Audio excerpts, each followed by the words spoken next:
welcome to the Serpent Temple podcast. This week we're going to be having a little spicy episode for you where we review Damnation Festival. I wasn't there, so I'm going to be reviewing it in spirit, but Floyd was there, so he will have lots of cool things to say about it. So please, Floyd, take it away. I'll tell you what was spicy, those fucking noodles I waited an hour and a half for. Sorry. I really was thinking to myself, I'm not going to get into these noodles straight away, but it was a very thing. This Damnation is, I love it, it's great, but it's super fucking busy. And you have to be fucking a mastermind to plan and watch all the bands you want to watch. Like, you've got to make sure that you're standing near the back of one stage to make sure you get out 5 minutes early to get a good spot for the next band. I kind of enjoy it, though, because it's just quite fun and frantic, and it makes the day go quick. But, so I decided to, at one point in the middle of the day, just go for some noodles in this place that was a bit like, that chain that's around London. It's called Walk to Walk. Okay, yeah. Yeah.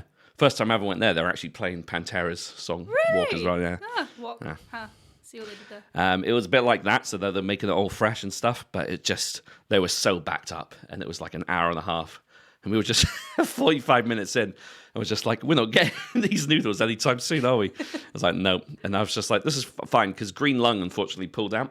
Yeah. So one of the members had COVID, and they were replaced by, I think, Svalbard. But it was literally the only moment of the day where I could really afford to have a break, because there's so many bands I wanted to catch, because it was a really stacked lineup. But unfortunately, it ate up some time into Godflesh, so I missed most of Godflesh because of that. But anyway, that's enough about me complaining. About noodles. Such a British review, isn't it? It's like, fuck the festival. I waited an hour and a half for some fucking noodles. But it was, it was great. And it was kind of bittersweet in a way, because this is the last Damnation taking place at the Leeds University Union. So see, next year it's going to the BEC Arena in Manchester. The Beck Arena. So it was cool to see, and I think Carcass were a very fitting kind of like headliner. Gutted I missed them. They were really good. I'll tell you what, I might talk about Carcass now, actually. Do it. So it was a great set. I've got their set list here if you're interested. I am. So they opened up with Incarnated Solvent Abuse. Oh, classic. Absolute classic. It was a real good mix as well. They kind of went across the whole discography. You had Buried Dreams, Exhume to Consume. Oh, they did Dance of Ixtab. Yep. So Oh, from the sick. new album, they played Kelly's Meat Emporium, Dance of Ixtab, which sounded really fucking like groovy and like stompy live. It was really good. And then they also played the Scythe's Remorseless Swing, which is probably my favorite track from the new album. So it starts off with that really cool, kind of almost grungy, kind of like rocky riff, and then it's like just such a classic Carcass sort of banger with super catchy guitar riffs and great vocal lines. They're so tight live. They were really good live. Bill Steer's guitar sounded amazing. Is it Dan Wildling, the new drummer, I believe? Maybe. Might have just made that name up, plucked that out of thin air, but I'm pretty sure I'm right on that. He sounded absolutely great live, and just everything was just so on point. And I actually really like the main stage at Damnation. It's long. It is really long, but like if you could get a good position, it's got really good sound, and it's just like, and they always do a great job with the lights and all the props and everything. So it was a great set, and I think it was a great way to close out Damnation at Leeds and usher in the new era Of Manchester Beck. Manchester Beck, not to be confused with Jeff Beck. That's a terrible joke. Yes. Who else did I watch? So it was great. So Abduction was the first band I saw who were quite cool. Didn't you ever really listen to Abduction before? They're kind of like a kind of melodic, kind of crusty black metal band. And the singer was quite cool. He was wearing like this. I couldn't work it out because it was dark, but it was a bit like a Pan's Labyrinth style get-up. Oh, cool. So he had no eyes, so it looked a bit like the dude from... Oh, the eye dude. I've never seen Pan's Labyrinth. It's So really good. yeah, I've heard that it's, well, like, spoiler alert, I've heard, like, I know the basis of the story, so, and I know it's really fucking depressing, so I think that's why I've just never watched it, but I do know it's a good film. It's beautiful, yeah. And he gets the same guy, the actor Doug Jones, plays, like, most of his, like, monsters. Yeah, he's also in Star Trek in the new series. Oh, is he? Yeah, he's really cool. Yeah, Saru. Oh, nice. But, yeah, he kind of had like this weird Doug Jones sort of Guillermo del Toro style get up on stage, and I thought it was just quite a cool look. And it was just, yeah, they had a real good sense of melody. They played a really good set. It was just so fucking full on. And after that, I rushed to catch Party Cannon, who are just kind of like, it's really great at providing the slams and just fucking super toilet bowl, guttural style vocals. And it's funny because like when you listen to their music, if you've never seen their logo before and didn't realize they had like quite a keen sense of humor, like it sounds like pretty like serious and straightforward slam, but it's not. It's just such a weird juxtaposition to have a band who evidently, you know, have a sense of humor, but they're still playing like really crushing and brutal music. But it was a really cool set, and there was loads of inflatables. I didn't know if the band brought them or if it was other people, but there was inflatable sharks that were floating about throughout most of the set, which was quite cool. They kind of done the same thing when Gojira played at Bloodstock. Somebody brought loads of inflatable whales for the song Flying Whales. Yeah. So it was quite cool. I don't know why. I'm such a child. I get really excited by inflatable things. I watched Rammstein play Sonisphere in like some year in the 2000s. And someone brought a dinghy, like a rubber dinghy, like a proper one.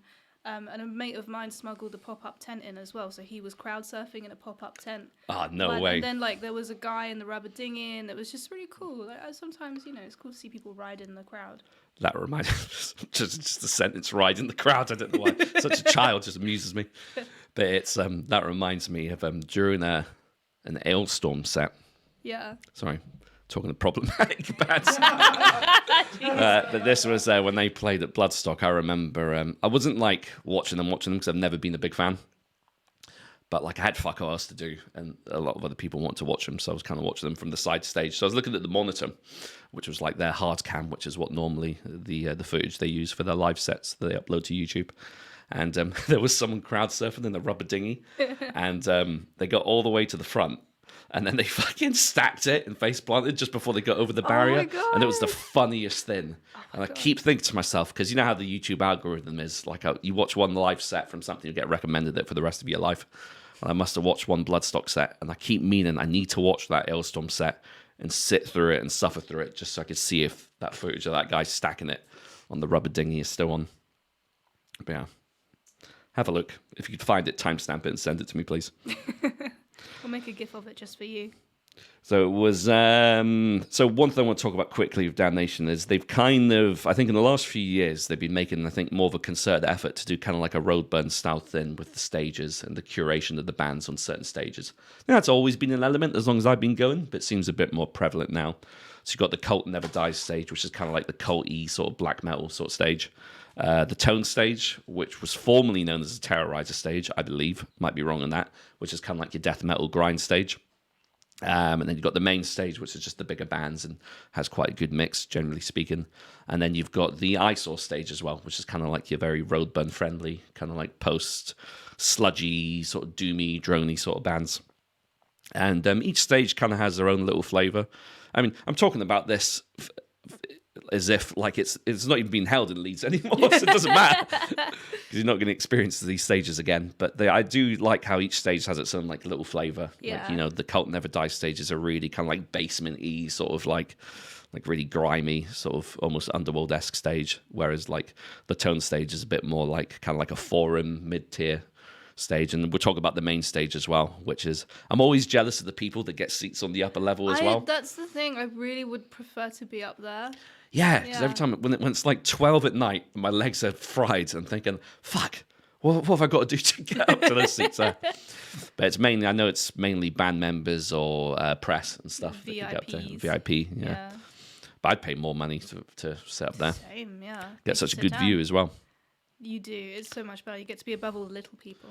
I thought someone was going to stage dive from up there once. No. I can't remember which year it was, but someone was like kind of hanging over. And I was thinking, fuck, I'm getting away from this. Yeah, like, you could die. Yeah. Yeah, jeez.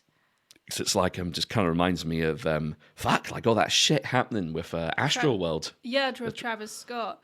Yeah, I can't believe people are fucking jumping on that and being like, oh, it wouldn't happen at a metal show when people have died at metal shows for similar reasons, so fuck off, mate. Yeah, no, it's... Yeah, people trying to be like, well, the first rule of a mosh pit is you always pick someone up. How many times have you seen someone get seriously injured in a mosh pit? A lot. Yeah. You do see that still happen. I see people going to mosh pits just to fuck people up. Yeah. Yeah. Exactly. But the thing about Travis Scott, which I thought was really, which I didn't have any idea about, was apparently he has been sued before because there was somebody who was like kind of like motioning that they were going to stage dive off like a 20-foot like balcony, and he egged them on to do it, and they broke both their legs. He's lucky they didn't die. Yeah. Fucking hell. So I think the man's got a history of being a bit irresponsible. Dickhead. I remember I was at a Testament show, which I left early because it sucked, but I think they were just having a bad night. But there was a really big guy this was at, I think, the Forum in Brixton. Oh, at the O2, Brixton, Brixton Academy. It was with a sloping floor, and he was on the top of the balcony, and he was like, literally, he was like gonna jump off, and everyone was screaming because like if he wasn't a small guy, and if he'd hit people, you would have just not made it. Yeah, like, it was paralyzed scary. or dead. Yeah. Yeah. Even if you'd just only broken something, it was not good. People were trying to like hold him, drag him back off the balcony so that he wouldn't jump. And then was it Dino? Is that his name? What's his name? Chuck Billy. Chuck Billy. Think of Dino Cazares. He's got Dino energy. Dino vibes. It looks like a Dino. I don't know. I don't know. Anyway, whatever, I've already forgotten his name. Chuck Billy. He's got 2 first names. Chucky B. What's up with that? Why do people... Chuck official brain. You sounded so Long Island there. So I was like, what's up with that? What's up with that? Got 2 first names. What the fuck? Forget about it. What's fucking wrong with these people with 2 first names? Anyway, sorry guys. Yeah, so he stops halfway through his song and he's like, hey, leave that guy alone. Just let him do what he wants. And the guy was going to fucking jump off the balcony. Like, yeah, that's irresponsible. Yeah, I don't think that's necessarily a good idea. Like, I think maybe he didn't understand what was happening, or I don't know. Yeah, so there you go. There's your do's and don'ts at gigs. Don't jump off balconies onto people. Don't crowd kill, and just don't be a fucking dick. Just enjoy the music without hurting the people around you. Believe it or not, some people like to go to gigs to actually pay attention to the bands and listen to the music. An alien concept, I know, but there is a few people out there. So anyway, back to Damnation. So I went to try and watch it, and it was way too packed. It was like the stage was Ramo, and this is what I mean about like having to plan it. When you've got to be really methodical about how you catch your bands.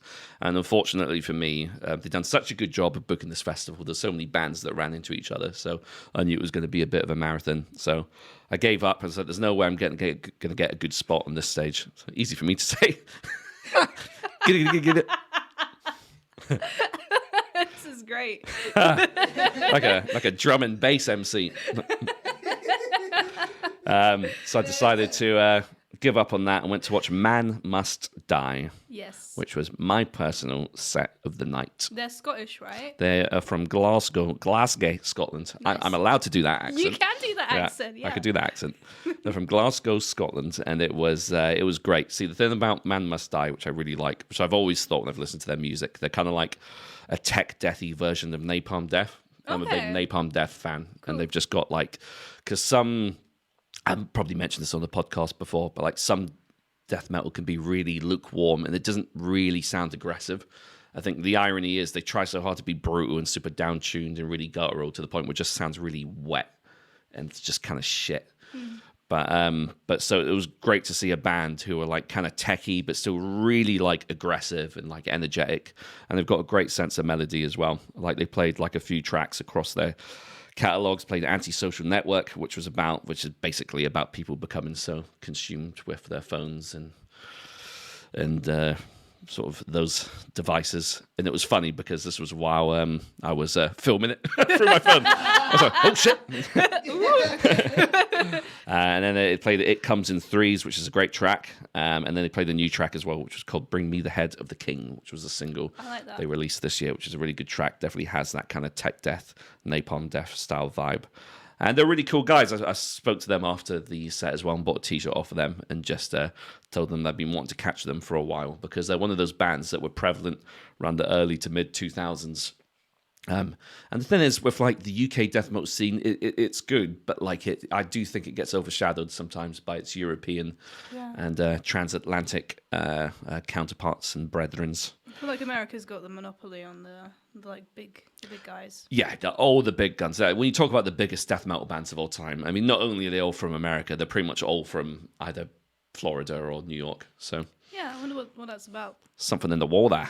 Yes. But yeah, no, so that was an absolutely great set. And then I rushed over to catch some Bosk, which was the first band I saw on the main stage, who were really good. They opened with my favorite track of theirs, which is called Kobe.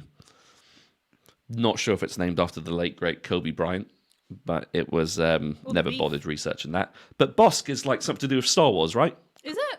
I think so. It's one of the bounty hunter, I think. Oh, interesting. I just thought it was a cool sound that you make with your mouth.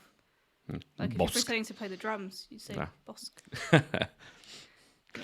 That's like have you ever seen footage of Cattle Decapitation's drummer Dave McGraw? I have not. Whenever he plays drums, he's mimicking the sounds. It's like if he's like hitting like the fucking like toms, he's going like pa pa pa pa pa pa pa pa. And it's really amusing to watch. Funny. Yeah, and it's just his face is amazing. I like that. I love Cattle Decap are one of those bands where like the singer sounds to me like Benji from Skindred at times. Whew. Because I remember you were trying to get me into them, and I was like, oh, I really like the growls, but then when he starts doing the cleans, I'm like, this sounds like Skindred. Fuck, I know what you're talking about. It's when he's doing those distorted cleans. Yeah. I could kind of hear it now. Yeah, you're right, actually. Yeah, there is a similarity there. And it's his weird goblin cleans that he does. Goblin cleans.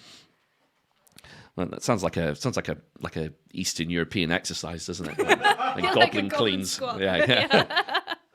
But yeah, Bosk were really good. I've seen them quite a few times at different festivals throughout the years, including Roadburn as well, where they played an absolute blinder of a set. They played their debut album, Audio Noir, in full, and that was a great set. And they played a lot of tracks from this album, from their new album, which I wasn't actually familiar with. I didn't realize they had a new album. So, and I think they've got a different singer this time around as well. But it was great because they've got a really cool, like, spacey backdrop, like loads of like looks like shots of the Earth from like the space station and stuff, and just a bit of a vibe, and it was cool, especially after watching Party Cannon and Man Must Die back to back. It was a good kind of set to kind of chill to. And then I went to try and get noodles, which I've already talked about. So, and the review of these bands is secondhand. Woad apparently were amazing. Okay. So they're kind of like a thrashy, kind of like punky, crusty black metal band from Britain as well. I think they're from Manchester. Could be wrong on that, but apparently the guitarist was super animated and hopping about the stage, and he jumped into the crowd at one point, and it was a really, really good set. And then I also missed most of Godflesh as well, who I was told were by far the heaviest band of the set and had the best sound. So I was gutted that I missed most of that. And watch Conan, who are always good. Always love a bit of Conan. Obviously oppressively heavy and crushing. Always do a good set. And then Hellripper. You ever listen to much Hellripper? No. So they're kind of a bit like Midnight-esque, kind of like a blend of like speed and sort of like blackened thrash, but it's just really super, super energetic and like really frenetic. And like the songs are about 2 minutes each a piece, and they play about like 20 songs a set. And it was just absolutely just fucking balls to the wall, like old school metal, but kind of dragged kicking and screaming into the 21st century. Almost said 20th century. Shows how much of a fucking boomer I am. I don't even know what year. In the wrong century, yeah. It's fine. But it was, the thing is, I feel like every time I've seen Hellripper a few times, and you can always tell the people that are listening to them for the first time because they've just got such a wide-eyed look on their face. They're just like, you can just tell they're just overwhelmed with kind of just energy. I need to go watch them. They were really good, and then it probably had the most energetic pits. There was a lot of crowd surfers. I tried to say crowd surfing and surfers at the same time there, and I didn't commit to either one there. So it's just there's a lot of crowd surfering, and it was I think the security were a little bit overwhelmed. There was this one poor guy at the front who was just like desperately trying to call more people in. At times just having to like run trying to catch 2 crowd surfers at the same time. And there was this older guy who was like getting down in the pit, and I was actually standing because I don't like to get involved in that sort of action because I just don't want to get injured. And I was standing on the stairs, so the Cult Never Dies stage has got like this flight of stairs to the emergency exit, but you can actually see like a great side-on view of the band, so it's basically like side stage. Nice. and like a good view of the pit and stuff as well. And while I was there enjoying the band, this old guy runs up very excited, and he had something written on his phone that he was going to show his friends. And it was just like, it's like listening to Metallica's Kill 'Em All for the first time over again. And this guy was so excited, and he jumped right back into the pit. Oh, bless him. That's so wholesome. So it was a great set, and there was a massive queue to buy Hellripper merch afterwards. Nice. So it obviously went down a storm, and probably were most people's favourite band at the set. And then I watched Carcass, who I've already talked about, who were just absolutely stunning. They're always super good live. I think Bill Steer, in my opinion, is one of the most underrated guitarists in the whole of metal. I think it's very understated how influential they are as a band, because I feel like they've done so much for so many different subgenres, practically solely responsible, well, not solely, but largely responsible for grindcore, gore grind, death grind. I know to some people that's splitting hairs, but melodic death metal, and they're just such a fucking good band, and the riffs are so damn good. And they haven't gotten old and shit. They just keep getting better, and it's kind of annoying. Yeah, in a great way. I'm glad they are, because I know there's always going to be more good Carcass coming. Exactly. Like, name me another band that can have, what was the gap between Swan Song and Surgical Steel? So, what, 20 years or something? Yeah, it was a long time. And name me another band that can come back and still sounds like fresh and vibrant after all that time off. I can't think of a better comeback album than Surgical Steel. Yeah. I would say maybe Akakocka's Renaissance and Extremist, but it was only a 10-year gap. Yeah. And they're great, but Carcass is another level. Yeah. That was a good album. I finally listened to that maybe like 6 months ago. It's a really good album. So it was a really good album. Yeah. It's fantastic. Maybe we can review it on here one day. Yeah, that'd be a good idea. Yeah. We've only done the one Akakoka album, haven't we? Have we? We did one. I think did we do Words That Go Unspoken? I think Deeds we That Go did. Undone? And the whole time we were like, we need to do an entire episode on all their albums. Yeah. Yeah, it's really hard to review like one of their. Yeah, I think that's the thing. When you love a band so much, you're just inevitably going to speak about their entire discography, and just so easy to get flustered. Yeah, that's why we've not done like Enslaved or Opeth on the podcast yet, because we just wouldn't be able to talk about it for like 20 minutes. I'll just be like, I just love him. Just making sounds. It's like when you're trying to talk about artificial brain, you just forget what they're called. Fuck it hell. I'd like that too. What's wrong with my brain? There's got to be a scientific word for that thing when you're trying to remember something, and then your brain just says, "Fuck you! I'm going to wipe everything." Like, everything you're trying to remember, I'm going to make sure you remember nothing. Like, not even a word. I literally get that when people ask my name and age. I'm like, I don't know what I am or who I am. I'm just here. I'm an entity. Yeah, the age is a weird one, because I'm feeling like, I don't know if it's just like a denial thing, but I'm getting to a point now, I'm just like, I don't know, 30-something? Yeah. Yeah. Yeah, I'm 30 in like a month, and I still don't know what age I am. Yeah. It's confusing. What's my age again? Nice. But no, it was a great weekend. It was definitely felt busier than normal, so I think that's why they maybe made the transition to the arena in Manchester. Because I tell you what, it's like I think I don't know if it's just because it was a 2-year gap, but it felt much busier to me. So it felt like the attendance might have been upped a little bit, and tickets sold out so quick, so it makes sense to upscale it. Yeah. And I think, looking at the lineup next year, I actually think it's pretty damn strong. I think it's good. I'm glad they're getting bigger. I think the UK needs more of this kind of festival. I think a lot of people complained when they were moving. They're like, I'm never going to, it has to be in Leeds. Da, da, da. But the venue has historically had loads of problems with the fire alarms, for example. Yeah. Did they go off this year? Not this year. It went off, if memory serves me correct, I think it went off during Cancer in 2018. Mm-hmm. Definitely went off during Pallbearer one of the years, which would have been 2017, I think. Which was the most famous one that I can remember. It's pretty like, and obviously the problems with people not being able to get into some of the rooms, it's like happens every year. So I think it just makes sense for it to be in an arena. Yeah, I think it definitely helps if you go with someone that has been to Damnation before, because I could totally see how people get overwhelmed. Yeah. And I don't think if there was one thing that I think people were criticizing was that there wasn't as much signage this year as there was previous years. There's normally a fair amount of signage telling you where the stages are. And some people were saying that they were just completely lost. So I think for first timers, it's always quite overwhelming, because you've got to go down the stairs to get to like the death metal stage, the tone stage, and then the basement stage is around the corner from there. And it's just, it's all in relatively close proximity, but it's still, you're giving metalheads a lot of credit. They've been drinking all day, and people are drunk. I only went 1 year. I went, I think, in 2013 when Bolt Thrower were playing. Yeah, that'd been 2014. 2014, my bad. It was a fantastic show, festival, but I do remember, all I remember really is like trying to get to places. Yeah. And being in the corridors and there being loads of people and just kind of looking around and being like, where the fuck am I? Yeah. You do get a lot of that, just people just standing there like what's going on? Standing there for Cornish pasty in their hand and just looking really confused. I'm pretty sure I did that, Yeah. It was a great festival, but I think this definitely is the good move. I think it will go well. And as you say, like, it's Converge is going to go down a hit, and they've got Elder, they've got Despised Icon, Toxic Holocaust. It's going to be fun. It's going to be good. Yeah, it's a good lineup for me. I really like Destruction. I'm a big fan of German thrash, so it'd be quite good to see them. Despised Icon, big deathcore fan as well, and they're one of the OG bands, so I'll be down to watch them.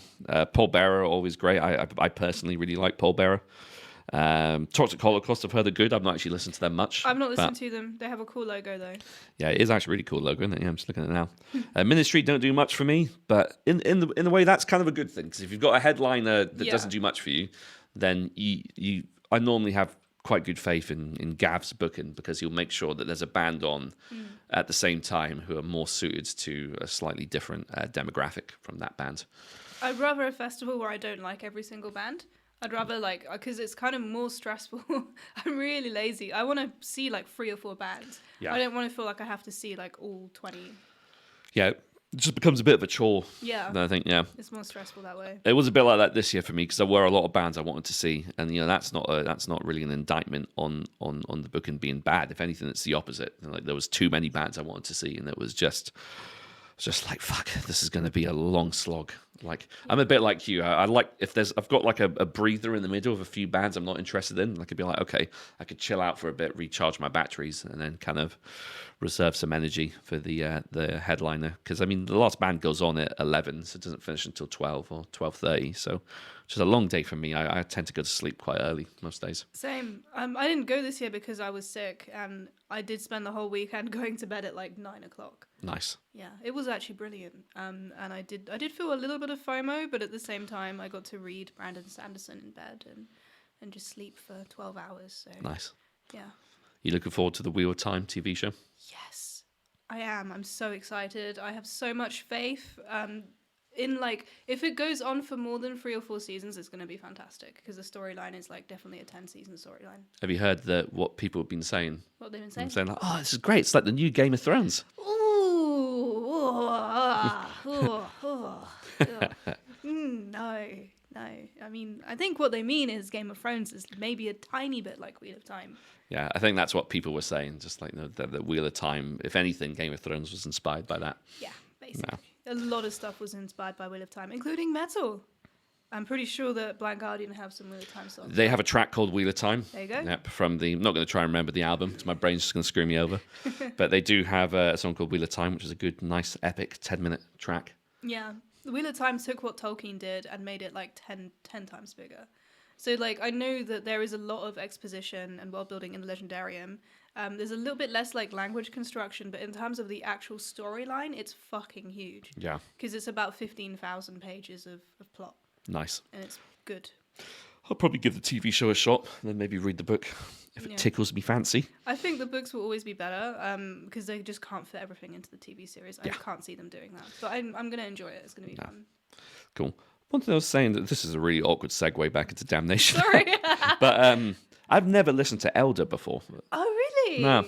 Okay, so Elder is an interesting band. They have their first album, Dead Roots Stirring, which I think was around 2009, if I remember correctly. Is it not? What's wrong? That's fine.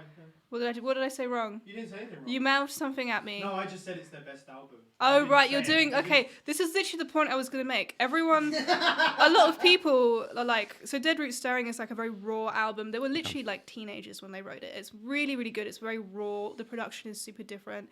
And it's just kind of like very good stoner rock. Yeah. Kind of a little bit doomy. If you like acid bath, it's kind of like less extreme acid bath-esque kind of deal. Vocals are really good. Guitar's fantastic.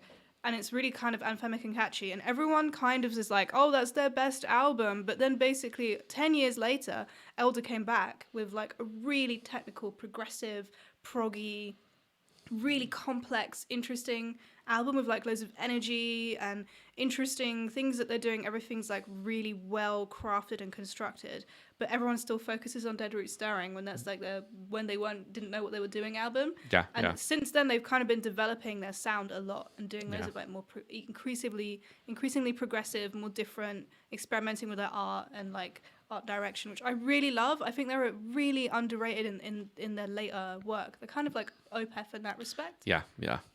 Do you know what it is? I think people imprint on an earlier album and associate so much nostalgia to that. It is a nostalgic album. Yeah. Yeah, because I kind of grew up with it, and it's a really fun album. And if you were a teenager and listening to that album, it was like a total teenage anthem album. Yeah, just never ever been on my radar, so I'll check them out. Good. Nick is the whole band are super lovely people. They're really nice. I was lucky enough to interview them many years ago, and Nick still remembers who I am when he sees me at a show, which I think is like really nice. That's cool. Considering that like they got much bigger between when I first saw them and the future times. So I think that's a good mark when musicians are good people, and their music is really good. I do recommend it. I will check them out. Yeah, Reflections of a Floating World is my personal favourite album of theirs. Cool. I'll definitely give them a listen. Cool. If you could book one band for Damnation next year, who would you book? Sorry to put you on the spot like this. Shem is pointing at himself. He's like, Nina, say Lowen, say Lowen. I'm not going to do that. It's really difficult because any band. You would have to think that Gav would be doing his best to book Pupil Slicer. I almost said Buke there for a second. He was wearing a Pupil Slicer t-shirt at Damnation. Of course was he? was. I missed Bless that. him. I mean, you know he's going to be going all out to get them on the bill. I think they almost certainly will be. Yeah. Any band. That's really difficult because I would always say like Electric Wizard, Carcass, and Akakaka, but I think I should say something different. And now I'm kind of at a loss. I think Akakaka are due a return, though, to be fair. That'd be good. They played the pre-show, so I think they should now play the actual festival. Of course, I didn't actually go to the pre-show. They wore their suits and played to Go to Sam Mendes. Go Sam Mendes in full. Yeah. Yeah, they're fantastic. I heard the pre-show was actually really good. I was just too fucking tired, so I just couldn't, I don't care about Raging Speedhorn. I don't know how they did, but I've heard Svalbard were amazing. Yeah. Obviously, they took the place of Green Lung the next day. So that must have been really stressful for everybody involved that they were just suddenly doing this additional set. Yeah, very stressful. I'm really stumped. I know the moment we stop recording, I'll think of the perfect band. Yeah. That's right. We can mention it next time. Yeah. Bolt thrower Bolt thrower. Yeah, Bolt thrower reform. Yeah, reform Bolt thrower. I think that's the ideal band I'd like to book. Yeah, that'd be great. That really is just like a bucket list sort of band, isn't it? Yeah, it might happen. Who knows? I think they're pretty determined to. Well, Carl was anyway to continue on with Memoriam, which are great, by the way. I love Memoriam. Oh, they played this year too. I would have watched them. I was just too tired. I was just so burned out by that point, and I have actually seen Memoriam quite a few times. So fair. They're a bit like what me and Shem were saying about the whole Napalm Death thing, and like. I'm just like, I've seen Napalm so many times. Like, I'll watch them, but, and Shem was saying how Converge is that band for him. It's interesting. I think Hellfest will be a good indicator of how because it's like, there's like 40 bands in 10 days that we want to see. That is overwhelming. I mean, that Hellfest lineup is insane. Yeah. But we're going to have to be like military paratroopers. I only said paralegals. Yes. Yeah, I know. But either way, great job this year with Damnation. It was a great festival. And I am highly looking forward to next year on new hallowed grounds. Thank you for listening. Let us know who you'd want to book at Damnation 2022 because we'd love to know. We can make our own little fantasy festival like people do with football or whatever it is. Yeah. And then whoever's closest to the lineup gets points. They win a Frog Lord hat. Yeah, I still need to buy that, by the way. I keep meaning to, but I'm going to buy a Frog Lord beanie because they look sick. That is a very, very good thing to buy. I think I had a dream about like space frogs. Anyway, thank you so much for listening and watching. Next week we're going to be looking at the new Green Lung. Yep, which is really good. It's fantastic. The new Mistras. I want to give a shout out to Tooth Drinker who've released a space rock opera this week. Based on Resident Evil, isn't it? Yeah. Yeah, my partner's a massive Resident Evil fan, so I've got a somewhat good base knowledge of a lot of Resident Evil lore. like I play it vicariously through her because I am shit at horror games. I just, as soon as something mildly anxiety-inducing happens, I'm out. I'm just like, nah, fuck it. Yep. First time I ever played, is it Resident Evil? Oh, what's the third one called again? Resident Evil 3. Resident Evil 3. Was Resident Evil 3 Nemesis, right? No. I don't know. I've never played Fuck it. knows. But Yeah. I'm going back a long time here. And but it's the one with Nemesis in it when he comes crashing through the fucking walls. I was like, nah, I'm fucking out. that. It's like, I'm done. I was like, I do not have the fucking mental fortitude to continue playing this. I played Amnesia and it's good, but it sucks. I don't like being scared. Yeah. Yeah, I don't enjoy it. I don't know how people enjoy that.